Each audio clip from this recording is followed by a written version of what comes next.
We begin our coverage of the crisis between Russia and Ukraine. Kyiv says its forces had recaptured Titanic, a village on the road to one of the most heavily defended areas of the Russian-occupied south.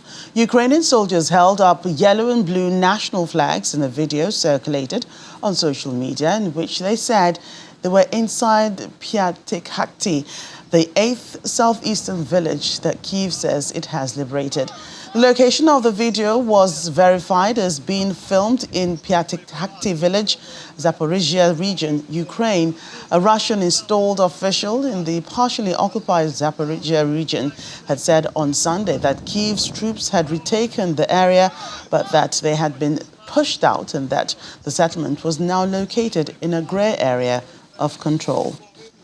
And President Cyril Ramaphosa of South Africa has described the African delegation's peace mission to Ukraine and Russia as impactful, despite a different account by his Russian counterpart.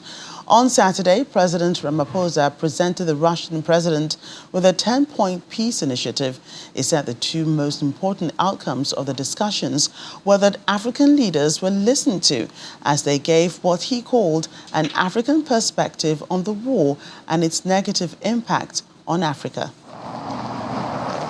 It's a visit that had been anticipated for some time, even when it was announced nearly 2 weeks ago that a delegation of African leaders will be visiting the Ukrainian and Russian presidents.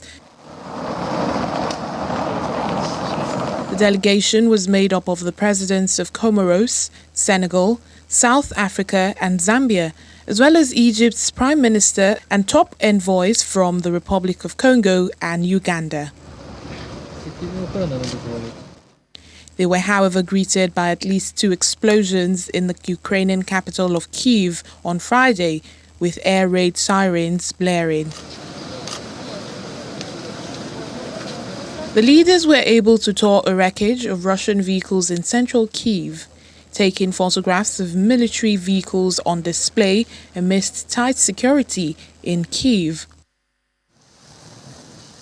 They later got to sit for roundtable talks with Ukrainian President Volodymyr Zelensky. Leader of the delegation, South African President Cyril Ramaphosa, said the leaders were in Kyiv to share the African perspective on finding peace in Ukraine. This war must be settled, and there should be peace through negotiations and diplomatic means. There must be a de-escalation of the conflict.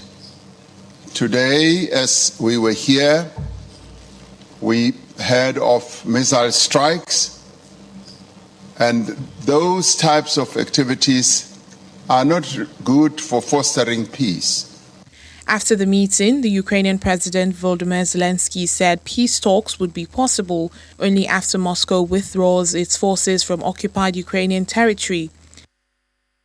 The African leaders then moved to St. Petersburg, where they met with Russian President Vladimir Putin. President Ramaphosa told the host that they were there with one clear message, which is that they would like the war to be ended. His remarks were interrupted by the Russian president, who delivered a list of reasons why he believes many of the proposals by the African leaders are misguided. He reiterated his position that Ukraine and the West had started the conflict long before Russia sent its armed forces over the border in February last year. The 6th point we'd like to raise is what is affecting our countries, and we would like to call for the opening up of the movement of grains across the Black Sea, so that whatever blockages there are should be opened up, and the grains and commodities must be opened to the markets.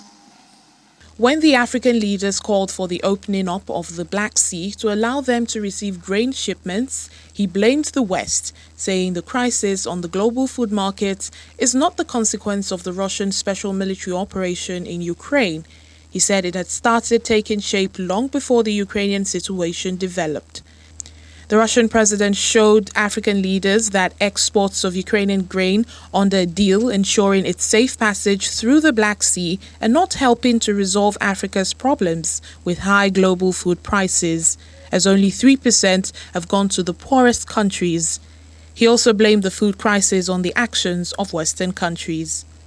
Speaking on the sideline of the meeting, the South African president said the delegation's peace mission had been impactful despite the Russian president's attempt at tearing apart their objective. The impact that it has had is that, one, we were listened to as we gave an African perspective on the war that's having negative consequences for our continent. And secondly, we probably the only group that has engaged the two leaders within a short space of time to put forward a very strong proposal and view that the war must end. But we also... The Kremlin, however, says it will continue to talk to the African group at a Russia-Africa summit next month. In the meantime, the Kremlin says that Russia's decision to decline UN help in areas of Russian-held Ukraine flooded by Kakhovka Dam breaches motivated by security concerns and other nuances. The United Nations said on Sunday that Moscow had declined its offers of help as the death toll rose and filthy water forced the closure of beaches in southern Ukraine.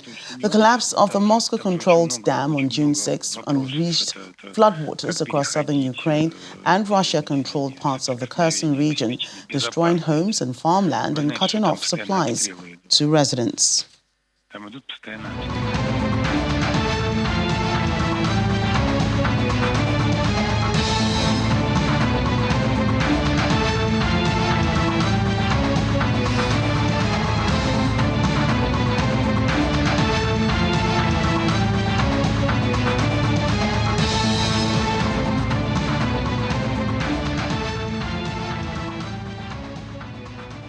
Well, in other stories now, the jailed Russian opposition leader Alexei Navalny is facing a new trial on charges of extremism that could keep him in prison for decades. Mr. Navalny is already serving a 9-year sentence for parole violations, fraud and contempt of court. Now he's facing multiple charges, including creating an extremist network and financing extremist activity, which could extend his prison term by up to 30 years. He and his supporters insist his arrest and imprisonment in 2021 was politically motivated. The latest trial will begin today in the penal colony, where he is being held 250 kilometers east of Moscow. A submersible used to take people to view the wreck of the Titanic has gone missing in the Atlantic Ocean, sparking a search and rescue mission. According to the Boston Coast Guard, an operation to find it is underway. Meanwhile, it's not clear how many people, if any, were on board at the time it went missing. These small submersibles occasionally take paying tourists and experts to view the wreck of the Titanic. Multi-day trips to the wreck cost tens of thousands of dollars, and one dive to Titanic, including both the descent and the ascent, reportedly takes around 8 hours. The famous shipwreck sits 3,800 meters down at the bottom of the Atlantic. It's about 600 kilometers off the coast of Newfoundland, Canada. The passenger liner, which was the largest ship of its time, hit an iceberg on its maiden voyage from Southampton to New York in 1912. Of the 2,200 passengers and crew on board, more than 1,500 died. Since the wreck was discovered in 1985, the Titanic has been extensively explored. The U.S. and China have pledged to stabilize their tense relationship following U.S. Secretary of State Antony Blinken's 2-day visit to Beijing. Mr. Blinken met China's President Xi Jinping for talks on Monday, restarting high-level communications between the rival superpowers. Mr. Xi said they had made progress, while Mr. Blinken indicates that both sides are open for further talks. However, the top U.S. diplomat made clear that there remains major differences. We are clear-eyed about the challenges posed by the PRC. The United States will advance a vision for the future that we share with so many others, a free, open, stable, and prosperous world, with countries upholding and updating the rules-based order that has, for years, safeguarded peace and security globally. Here in Beijing, I had an important conversation with President Xi Jinping, and I had candid, substantive, and constructive discussions with my counterparts, Director Wang Yi and State Councilor Qin Gang. I appreciate the hospitality extended by our hosts. I reiterated that we would welcome China playing a constructive role, along with other nations, to work toward a just peace based on the principles of the United Nations Charter. I raised U.S. concerns, shared by a growing number of countries, about the PRC's provocative actions in the Taiwan Strait, as well as in the South and East China Seas. On Taiwan, I reiterated the long-standing U.S. One China policy. That policy has not changed. During my meeting today with U.S. business leaders who are operating in China, I heard about the problems that U.S. businesses are facing, including recent punitive actions against American firms. We are for de-risking and diversifying. That means investing in our own capacities and in secure, resilient supply chains, pushing for level playing fields for our workers and our companies, defending against harmful trade practices, and protecting our critical technologies so that they aren't used against us. I made clear that we'll continue to take targeted actions that are necessary to protect U.S. national security. Let's get back to our coverage on the crisis between Russia and Ukraine and, of course, the visit by the delegation from Africa to Ukraine. VOA's Anna Chernikova joins us now. Anna, great to see you. Good evening. Yeah, so let's begin with the meetings that held over the weekend, and the feelers coming from that meeting indicate that both the Ukrainian president and the Russian president were not impressed by the African leaders' peace mission. Would it be correct to assume this?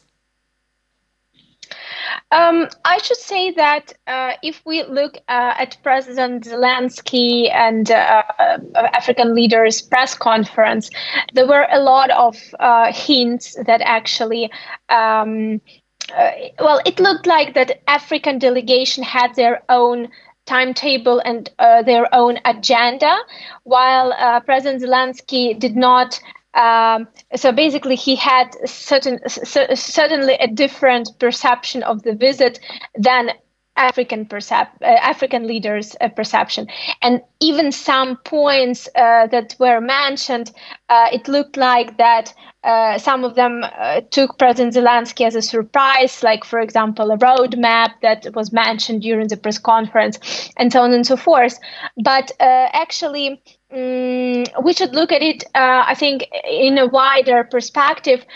It's a good sign that African leaders came.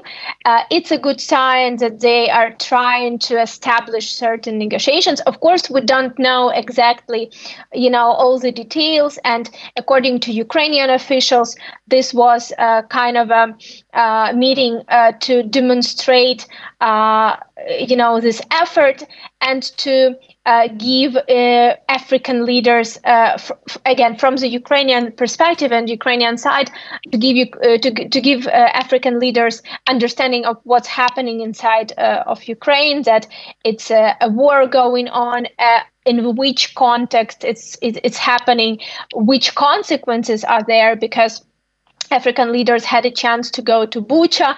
African leaders even experienced a missile strike, which was quite a serious one. And thanks to Patriot system, all the missiles, such as Kinjal, hyperballistic missiles, were destroyed. And but still there are destructions of the Kyiv region. So it was quite, such a trip for understanding from the inside what's happening. But certainly we can see that Ukrainian and African positions were quite, in some areas, were quite different, and even some things it looks like were not mentioned to the Ukrainian side, but was mentioned during the press conference. But again, as I said, in general, it's a good sign. But again, President Zelensky highlighted, and also Ukrainian diplomatic representatives highlighted that it's important that African leaders consider that any roadmaps or any future peace plans for negotiations are only possible taking Ukrainian peace plan as a core. Right, but I would say, wasn't this a good trip considering that, foreign ministers on both sides of the conflict had been visiting Africa to cement previous relationships and establish new ones? Wasn't this a good trip that African leaders actually, went to where the crisis is taking place? Yes, for sure.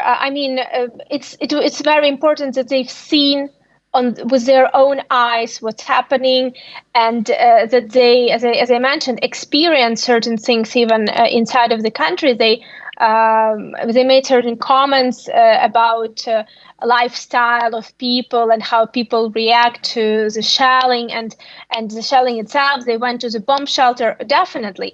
And if we are talking about their visit to Russia, well, we can only follow Russian comments on that. But particularly it looks like, that it was a step after both ministers of foreign affairs visited the African region before, it's like, it was a great diplomatic, I think, sign from African countries for sure. Especially considering that if we look from the Ukrainian perspective, Ukraine had, and this is not a secret. President Zelensky mentioned that Ukraine wants to develop deeper relations with African countries. Ukraine had. Did not have that deep negotiations with African countries. So maybe this would definitely, maybe this would have a certain effect on this relations. We'll see, but for sure the dialogue is on, and at least certain personal experience is already there. So it would be, I think, it would be a great. It is already a great accomplishment of this trip. Right. So how is Ukrainian media reporting on the meetings, and what's the popular opinion on the outcomes?